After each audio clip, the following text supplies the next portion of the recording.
So sixth NCERT polity chapter 2 అమ్మ, diversity and discrimination. First చాప్టర్లో మనం డైవర్సిటీ గురించి ఆల్రెడీ మాట్లాడడం అనేది జరిగింది.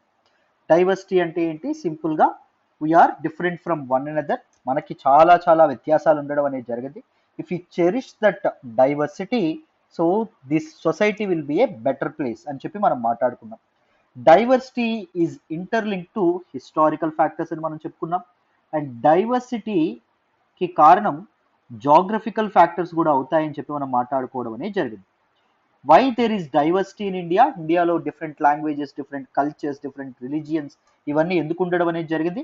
ముఖ్యంగా the land Indian subcontinent was ruled by many many dynasties from different religions కదా, అందుకోసం అని చెప్పి కల్చరల్ ఇన్ఫ్లుయెన్స్ అనేది ఉండేది.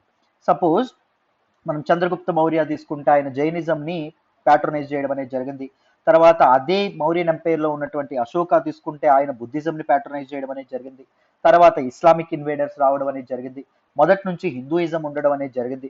సో ఇలా డిఫరెంట్ రిలీజియన్స్, డిఫరెంట్ క్యాస్ట్స్ అనేవి కూడా రావడం అనేది జరిగింది. సపోజ్ ఋగ్వేదాలోని 10th మండలాలో పురుష సూక్తాలో వర్ణ సిస్టమ్ అనేది ఉండడం వల్ల క్యాస్ట్ సిస్టమ్ అనేది రావడం అనేది జరిగింది. We are different from one another. And geographical factors కూడా ఎలా ఇన్ఫ్లుయెన్స్ చేస్తాయని చెప్పి మనం 2 ఎగ్జాంపుల్స్ ద్వారా తెలుసుకున్నాం. ఒకటి లడాక్ లడాక్ యొక్క ఎగ్జాంపుల్ ద్వారా తెలుసుకున్నాం. అండ్ దాంతోపాటు కేరళ యొక్క ఎగ్జాంపుల్ ద్వారా కూడా మనం తెలుసుకోవడం అనేది జరిగింది. దాంతోపాటు డైవర్సిటీ, భిన్నత్వం ఏదైతే ఉంటుందో, this is a necessity rather than an obligation అని చెప్పి మనం తెలుసుకోవడం అనేది జరిగింది. ఈ భిన్నత్వం అనేది మన మీద భారం కాదు, అది ఒక ఆస్తి లాంటిది, మనకు నిజంగా చాలా మంచి ఉపయోగం ఉంటుంది దానివల్ల అని చెప్పి మనం తెలుసుకోవడం అనేది జరిగింది. ఇక్కడ కొత్త పదం వచ్చింది చూడండి, డిస్క్రిమినేషన్ అనేటటువంటి కొత్త పదం, వివక్ష అనేటటువంటి ఒక పదాన్ని వాడడం అనేది జరిగింది. సో వివక్ష అంటే ఏంటి అని చెప్పి మనం దీనిలో తెలుసుకోవడం అనేది జరుగుతుంది. కాన్స్టిట్యూషన్, మన రాజ్యాంగానికి సంబంధించినటువంటి చాలా చాలా టర్మ్స్ అనేవి, కాన్స్టిట్యూషన్లో ఉన్నటువంటి చాలా టర్మ్స్ మనకి ఈ పర్టికులర్ చాప్టర్లో మనకు కనిపిస్తాయి. సో మీరు జాగ్రత్తగా వింటే మీకు డీటెయిల్డ్గా కంప్లీట్గా అర్థమవుతుంది. చూడండి, ఫస్ట్ చూడండి. In the previous chapter you have discussed about the meaning of diversity.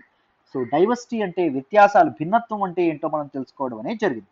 Sometimes people who are different from others are teased, laughed at, or not included in a certain activity or group. కొన్నిసార్లు so డిఫరెంట్గా ఉండేటటువంటి people ఎవరైతే ఉన్నారో